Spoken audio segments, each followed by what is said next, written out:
It's Marceline, the worthless femboy. So, a while ago, I posted an opinion piece on my main channel about Dark Souls. Within that video, I mentioned that if enough people requested, or if my best friend requested, I would make a follow-up video on my first ever Dark Souls experience. My original plans for this video was to make it a vlog-like video. You know, I was going to wear a maid outfit, put wigs on, lipstick, makeup, that sort of stuff.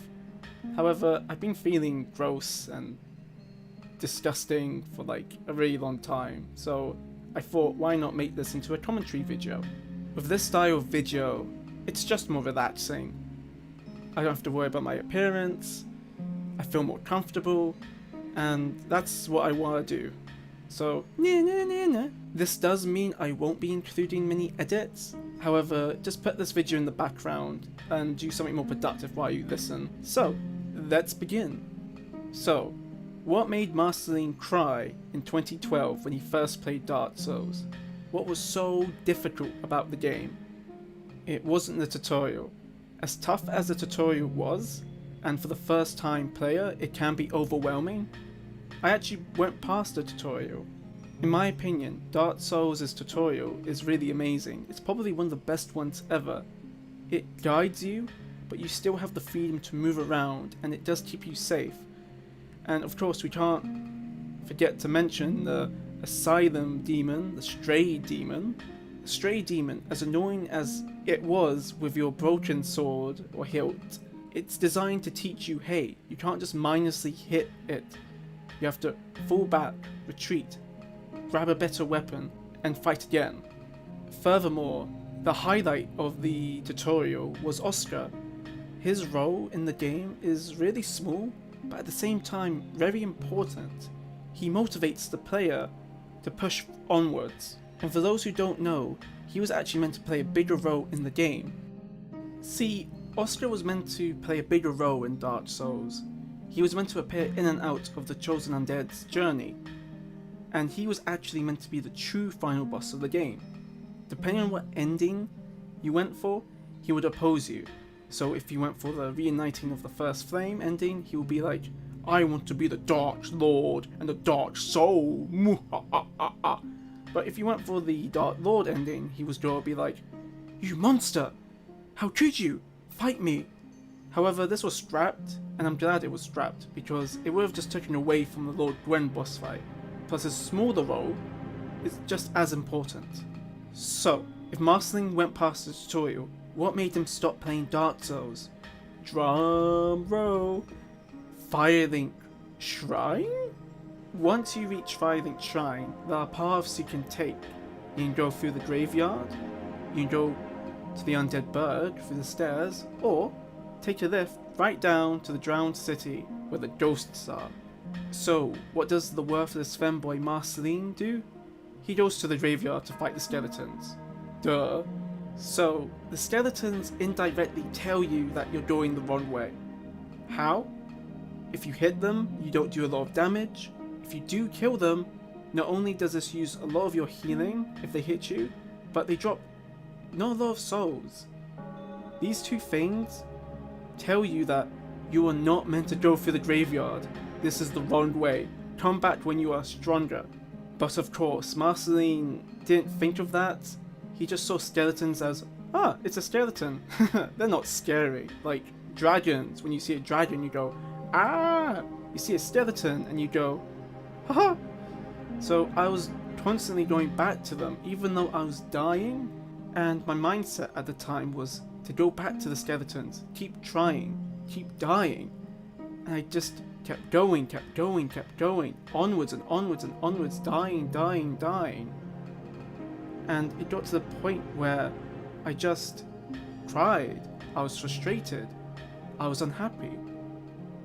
I was like, not enough is enough. I don't want to play this game.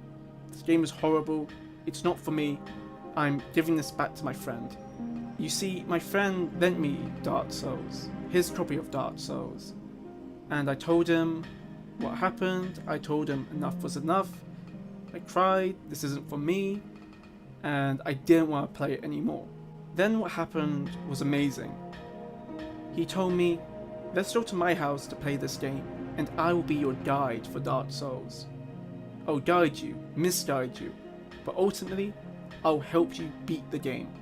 Now, as someone who's been playing the game for many years now, since 2012, all my time playing the game, this experience, playing it with my friend who supported me through the game, in my opinion, was the best ever.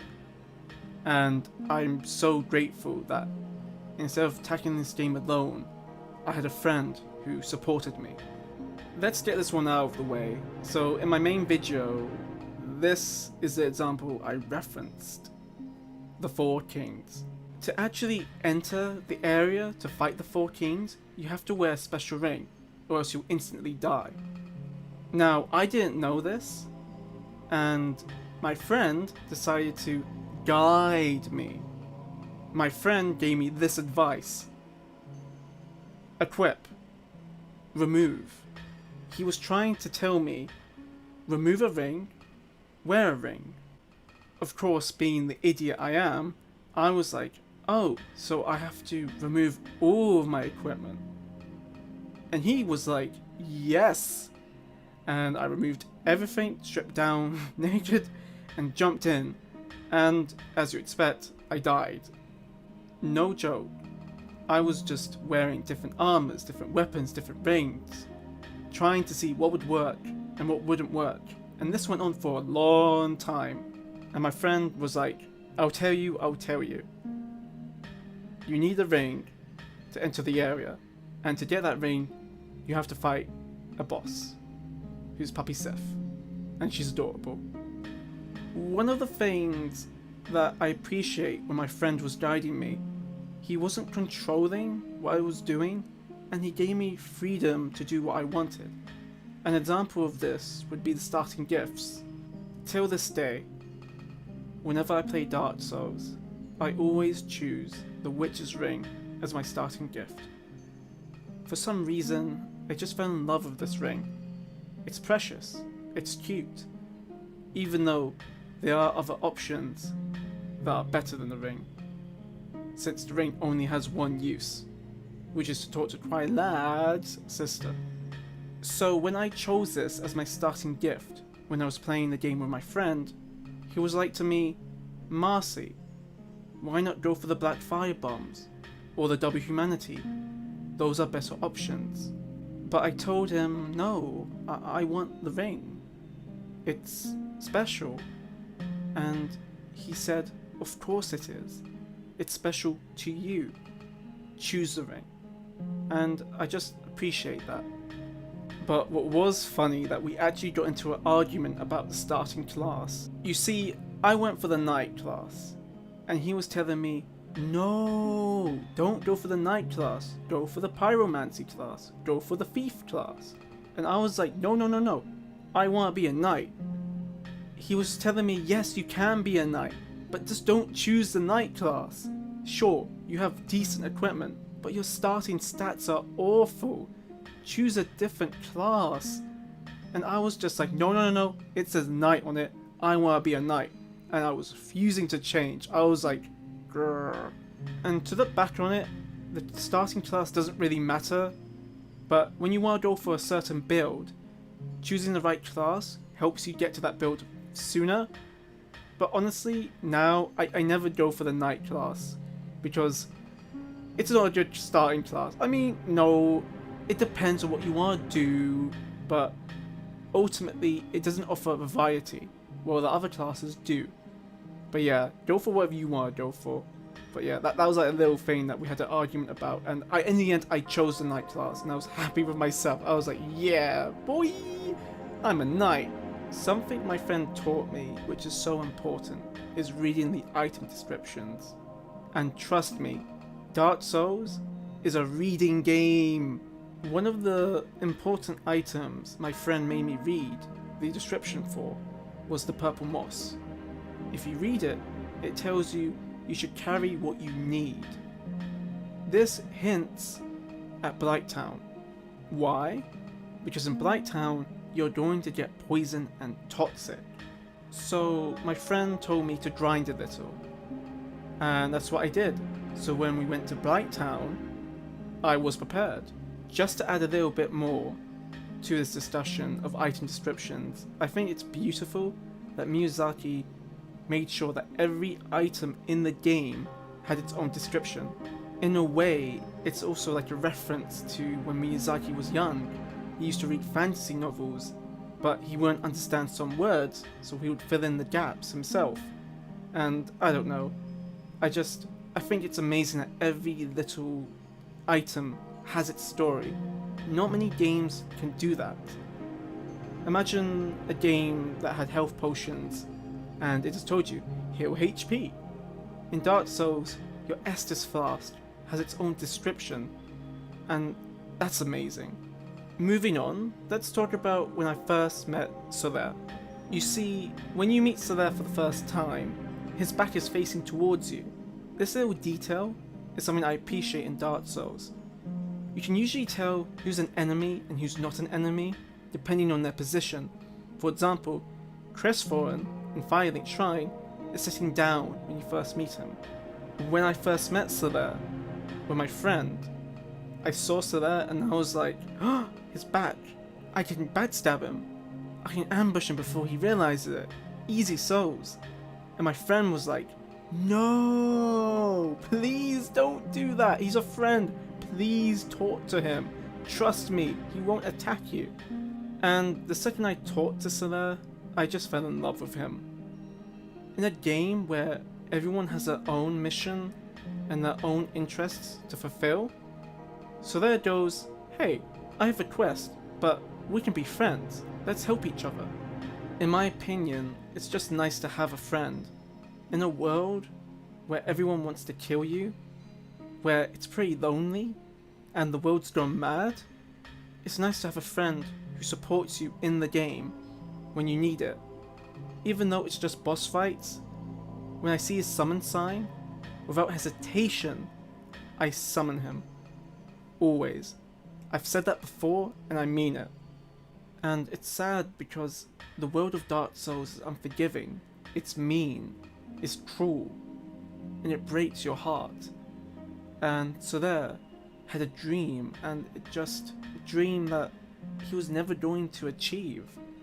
And when you hear him break down, it's even more sadder, because he's your one friend you made in Dark Souls. And the voice actor does a really good job of this. And on my first playthrough, I failed to save him, and it was just heartbreaking to see him think he has his son. And when you best him, his cries for pain is horrible. And even with little dialogue exchanged between you and him, you bond to him, and you love him, and you care about him, and it just hurts so much. And I didn't want to fight him, and it was one of those moments where I dropped the controller and I was like really, really upset, and I felt like I lost a friend. And yeah, so that's amazing. So amazing. One of the most memorable things about Dark Souls, and honestly my favourite area in the whole game, Anor Londo. And before you even enter Anor Londo, the other areas, they weren't as beautiful as it. Now, they are beautiful in their own right, even Blighttown. I love Blighttown, it's gorgeous. But when you enter Anor Londo, which honestly I wasn't expecting, it makes you just go, whoa, this is where Lord Gwen and the other gods lived. And it's beautiful. In Dark Souls, there's a lot of running, and it allows you to appreciate the scenery, the beauty of the game. Even in 2011, when the game was made, it still holds up. Anor Londo is still beautiful. You don't need the remaster. Well, actually, I think the remaster is a scam. Anywho, it's just so beautiful. I know I'm gonna get asked this, daytime or nighttime in Anor Londo? And there's only one right answer, and that is nighttime in Anor Londo. If you think daytime is more beautiful, you are wrong. That is a 100% a lie. Okay. Joking aside, both are beautiful, and I can respect both choices, but nighttime for me is just absolutely gorgeous. To be fair, most video games, the nighttime version of the area tends to be the more beautiful one. But I don't know, that's just one Femboy's opinion. Something that my friend would do would be to ask me questions about stuff in Dark Souls. What do I think of this? How I think about that? And he asked me about Anor Londo, and I told him it's beautiful, and he explained to me that the gods lived here, and I was like, no wonder they live here. It's beautiful. It's a kingdom. And this moment was the defining moment that made me go, Dark Souls is beautiful. And it is beautiful. And the level of care that the developers put into Anor Londo, you can tell they cared. And Dark Souls is a massive game. And when you have massive games, people tend to be lenient to say, oh, because the game's so massive, they can't get everything to look as beautiful or amazing. You have to give leniency. But Dark Souls is beautiful throughout. And Anor Londo is that proof. Anor Londo is that one area that defines that. And when you have people like Miyazaki and his team developing this game, you can achieve wonders. And I will always love Anor Londo. Yeah, I just wanted to say that. Little ramble, but yeah. Okay, a little thing to mention. The archers in Anor Londo. My friend did something really naughty. He told me that the arrows that the archers used are like blanks in a gun. They're only there to scare you. The trick is, when you're going around, you will fall off on your own because you get scared of the arrows and you try to dodge the arrows. But the trick is to show no fear and to walk along. Now, fiends, if you're listening to this, that is 100% a lie. Don't do that. Those arrows hurt. So I was thinking to myself, okay, I got this. And I was just minding my own business, looking at the archers going, ha, you don't scare me. I get hit, and I fall off. I swear to God, I turned to my friend and I was like, why? And he was just laughing, was like, ah, gotcha, you died. And I was like, why? And you may wonder, why do I keep trusting him if he's giving me such blatantly bad advice? And I go, well, he's giving me the puppy eyes. I can't say no to him. Like, ah. Speaking of Anor Londo, my favourite blacksmith is the giant blacksmith in Anor Londo. His presence alone reminds me of Firelink Shrine. I feel safe. I feel comfortable. All I want to do is sit next to him and hear him hammer away. And he's also adorable, like, shiny, shiny, give me shiny. I make shiny. And it's kind of sad when you listen to him and he talks about how he's the only one in Anor Londo. Everyone's disappeared and he's just alone. And I don't care much about Dark Souls 3, but when I saw him passed away, I was crying. It was one of those few moments where I genuinely felt I lost someone. And he's just a minor character in the game, but it really hit me like a ton of bricks. You become friends with him, and I love him. He's so precious. And, favourite blacksmith in Dark Souls. Hands down. Now, of course, I was going to mention him. My husband, Gwyndolin. And I know that's silly to say, he's not real, but I love the character. I relate to the character to a certain extent.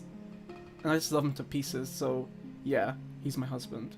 And I'm gonna say this again, like I did in my main video, but legitimately people thought he was a girl, but I didn't see that. To me, it was clear that he was a male, just a very feminine male, and there's nothing wrong with that, by the way. As a femboy myself, I don't like how society pushes gender roles. I don't like how society tells us, oh, men like to work out, do sports, and women do other stuff. I don't like that. There's absolutely nothing wrong with males who want to wear dresses, makeup, who want to be more feminine, like myself. And that's something I did not like growing up. Like, it was forced in a way, like, from my surroundings. And honestly, I wish more men wore dresses and were more feminine, because there's nothing wrong with that. And I really dislike it when people put gender roles, you know? And there's nothing wrong with Gwyndolin at all. And yeah, I'm a bit rambling on a bit now, but it's something I'm passionate about. And yeah, more men should wear dresses. End of. That's my opinion. Like I said in my main video, Gwyndolin was never meant to be discovered, and that's by design. And he's a secret, in my opinion, one of the best secrets in video game history. The attention and the level of detail Gwyndolin represents is just amazing. He represents illusions. His stage, where you fight him, represents illusions. It looks like it goes on forever, but it doesn't. Nighttime Anor Londo is the true Anor Londo. The day was an illusion. Guinevere, his sister, great chest ahead. She was an illusion to lure in the chosen undead. That level of care and detail is rare, so bloody rare to find in video games. And it's why I love that secret, and it's why he is my favourite boss. And I'll be honest, I never discovered him in my first ever playthrough. Only till the second, I think the third one, my friend was like, there is a boss you haven't fought. And I was like, really? He told me to shoot an arrow to Guinevere, and I did not want to do that. I know Gwyndolin made her, Gwendolin's making her say that stuff, it's all Gwendolin's work, but still, his work's beautiful. Just like daytime Anor Londo. You don't want to hurt her. Guinevere's precious. Well, Gwendolin's precious too, but you know what I mean. She's a nice, peaceful NPC. You don't want to shoot an arrow to her, and I was just like, no, I don't want to hurt her. Why would I want to hurt her? And Gwyndolin gets angry when you do, and he's all pissy. He's like, why you do that? He tries to be intimidating, but he's cute, so it doesn't really work. But I was just like, what on earth? Who was that? So my friend explained to me who Gwyndolin was, what he does, and he explained to me everything about him. And it was just so depressing, how his father abandoned him, because that's what he did. There's no ifs or buts. He abandoned him, and he's left alone to pretty much rule the world and to keep the world safe, and obviously he couldn't do that. And it makes sense. It's like, okay, Lord Gwyn, look at his best friends. He had a Grim Reaper, a powerful witch, and a dragon. Like, he had powerful allies. Look at Gwyndolin. What does he have? Oh, a few foot soldiers. Oh, a firekeeper. Potentially an executioner and a kitty cat boy called Ornstein. Yeah, go and look after Anor Londo and keep the peace. No wonder he failed as a ruler. He had no allies. He was all alone. Everyone went mad. And his father abandoned him. And I just feel bad for him. In my opinion, he has one of the saddest stories ever in Dark Souls. And I will always be a Blades of a Dark Moon. And I love him to pieces. and he is the best boss in the whole series in my opinion. Yeah, just, it was heartbreaking to learn about him then, and till this day, thinking about Gwyndolin is just heartbreaking. And I don't really consider the lore in the sequel games canon, but it's very interesting how the puppeteer became the puppet, since Gwyndolin used Guinevere as a puppet, and now Aldrich is using Gwyndolin as a puppet. That little element is pretty neat, but apart from that, yeah, I don't really consider that canon. But regardless, I love Gwyndolin, and he's amazing, and my husband. Love him to pieces. Now it's time to talk about Ornstein and Smough. So, before I entered the fog, my friend told me, Marceline, let me be honest with you. When you enter the boss fight, you will know exactly what the boss is. Now, you could summon Solaire, but try to do this without him, because you will be feeling like you are on top of the world. And he's right. When you enter the boss arena, Smough is big but slow, Ornstein is small but fast. The gimmick is you have to manage them both, tackle them one at a time, and depending on who you fight first and kill first, the other one gets a buff, and vice versa. And when you are a sword and shield build, this fight is extremely difficult versus a magic build, and trust me, I was losing and dying, and I was struggling to even keep my stamina up. At the same time, the music kicks in and you feel epic, and you feel like, oh my god, oh my god, oh my god, it's happening, it's happening, it's happening. It motivates you to carry on, even when you died. It motivates you to keep fighting on. Don't give up, don't give up. This moment is happening. All this time, it's leading up to this moment. You have to succeed. You have to beat them. Look back to when you started the game. You were in prison, fighting big butt stray demons, and bull demons, and kappa demons, and a drake, Blight Town. And now it's come to this. You can do it. You can do it. Don't give up. And I was not giving up. But I was dying a lot. And that moment was just so... I was losing, but I wasn't getting frustrated like I did with the skeletons. I was losing, but I wanted to become better. I wanted to beat them, and I love that. I love Ornstein and Smough! Marceline, the worthless femboy, he did not beat Ornstein and Smough alone. He had to summon Solaire. But even though I summoned Solaire, it's still an unfair fight. Like, I get the idea, 2 versus 2. It sounds cute on paper, but on execution, it's not. It's unfair. And if I'm not mistaken, they're resistant to lightning. So when Solaire uses lightning spear, he does no damage to them. He does squat damage. So the idea was, you're meant to use Solaire as bait.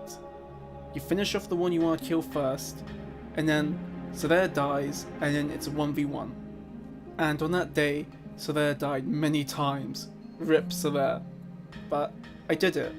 I chose to kill Smough first, even though a buffed up Ornstein is the harder option. And the second I defeated Ornstein, I felt over the moon. I felt powerful. I felt like I've just done something that was impossible to do. And that's one of the things that made that fight so memorable, is once you do best that fight, you feel like nothing can take you. You feel powerful. Like, you feel like a massive weight is off your shoulders now. And yeah, I was so happy. I was jumping with joy. I was hugging my friend. I was like, God damn it, I did it! At the expense of Solaire, but I did it! So, a darker subject in Dark Souls, which I still remember and really impacted me, are the giants. So, I'm not going to sugarcoat this. They're slaves. The giants were made to do Gwen's bidding, and it makes sense when you look at them.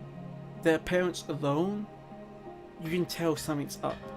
You can tell they've been mistreated. And the fact that they attack you when they see you makes sense. They probably see you as one of them, one of the people who mistreated them. Look at Hawkeye. He was one of the Knights of Gwen, and he was mistreated horribly. People hated him so much, they planted seeds in his helmet, and once they grew, it tricked him into thinking he was blind. Look at Anor Londo. Do you think Anor Londo was made out of magic? No. Gwen forced his slaves to make it. He forced the giants to make it. The giants in Dark Souls represent a darker subject, and it's so sad to see them in the game. Giants are powerful, wise, friendly people, and Gwen comes along, and then they're slaves, forced into work. And what's interesting, and I guess you could say an illusion, is when you first encounter them in Sans Fortress. They're annoying. They throw boulders at you, and they're the ones responsible for planting boulders in the fortress. You want to kill them. You're like, stop that. But they're slaves, and they have a right to be mad at you, even though you may have done them no harm. And yes, that means the blacksmith in Anor Londo was a slave, forced to be a blacksmith, and it's sad, and I want to hug them, and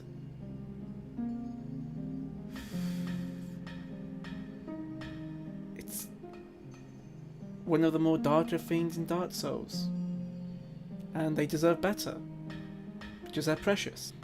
And yeah, a smaller point I wanted to mention is how lonely Dark Souls is. It's a lonely experience, if you think about it. It's funny because it's a massive game, but at the same time, you feel alone when you play it. And having that friend to talk to that supports you and is giving you advice, and bad advice, was really nice. But I can appreciate the more solo experience, you know? Because it really does feel like you are a part of the world that once lived and had life in it. Let's talk about the DLC. Now, I wasn't with my friend when I played the DLC, but nevertheless, let's talk about it. Okay, let's talk about the big thing in the DLC. Knight Artorias. One word, epic. Epic how he uses his weaker arm, since his main arm's broken when he fights you. Epic how he buffs himself when he fights you. Epic how his intro scene, he is killing a mob and he then looks at you and your heart beats racing because you have to fight him. Epic!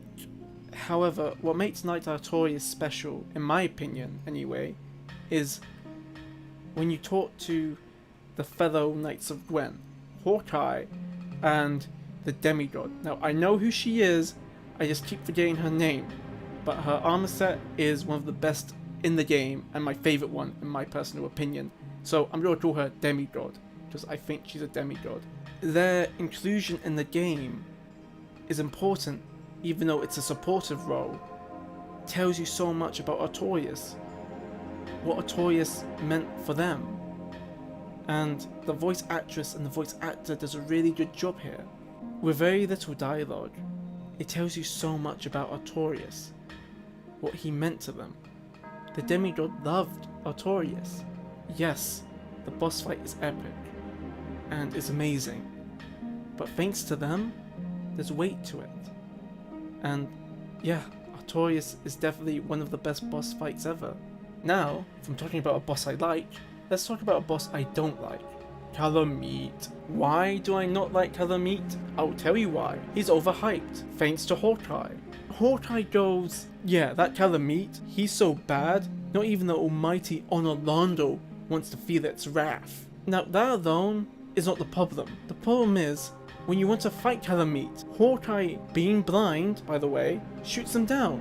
Wait. You're telling me a dragon that put fear into Anor Londo gets taken down by what? Hawkeye? Now, think about it a bit more. Anor Londo was afraid of Calamite. Lord Gwyn, who had his own knights, the Grim Reaper, a dragon, a powerful witch, giants, and an army, were afraid of one dragon, but that same dragon was taken down by Hawkeye, a blind Hawkeye. And you're telling me he put fear into Anor Londo? I'm sorry, Gwyndolin could take Calamite down, seriously. But overall, the boss fight was meh. Moving on, let's talk about the town of Sooooo. Now, you don't really think of horror when you think of Dark Souls, but I'm just gonna say it. The people of the town of Sooooo horrify me. Like, Jesus Christ, they are scary to look at.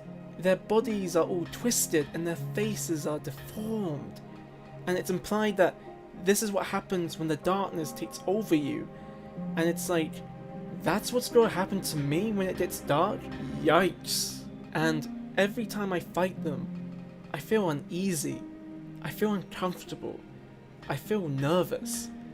And that's a good thing, because they are truly the horror in Dark Souls. And the last thing about the DLC I want to talk about is the inclusion of Puppy Sif. I love Puppy Sif, and the fact that she's in the DLC is amazing. And the little detail that most people may miss is that if you face the DLC first, then fight Puppy Sif, she remembers you, and it just changes the perspective of the fight. Without the DLC, she's just a wolf protecting her master's grave. With the DLC, she's testing a friend to see if they are worthy enough to take the ring. What's amazing is, she has so much health when she fights the Father of the Abyss with you. She is truly strong and a champion. Puppy Sif, you are adorable. I want to hug you, like most things in Dark Souls, like the mushroom people. But Puppy Sif, you are number one. You are the true underdog of the game, and you're amazing. I'm so thankful that they put you in the DLC. The end is nigh.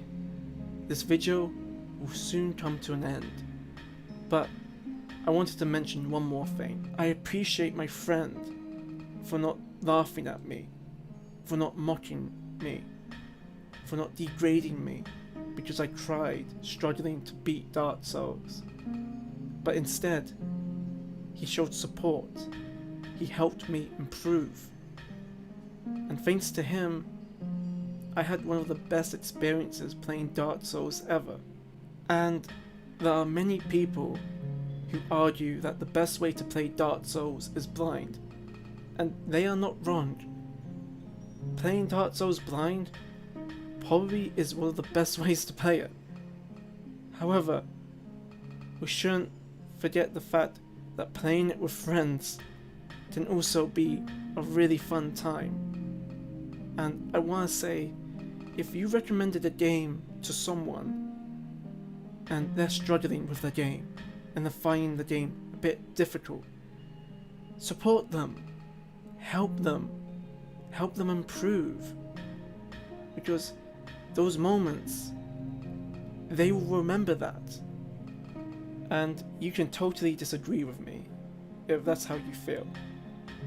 In the end of the day, this is just a worthless Femboy's opinion, sharing his experience about Dark Souls. With that being said, goodbye. Last few words. Gwyndolin is my husband and you still can't have him, and it's okay for men to be feminine. More men should wear dresses. Okay, see ya!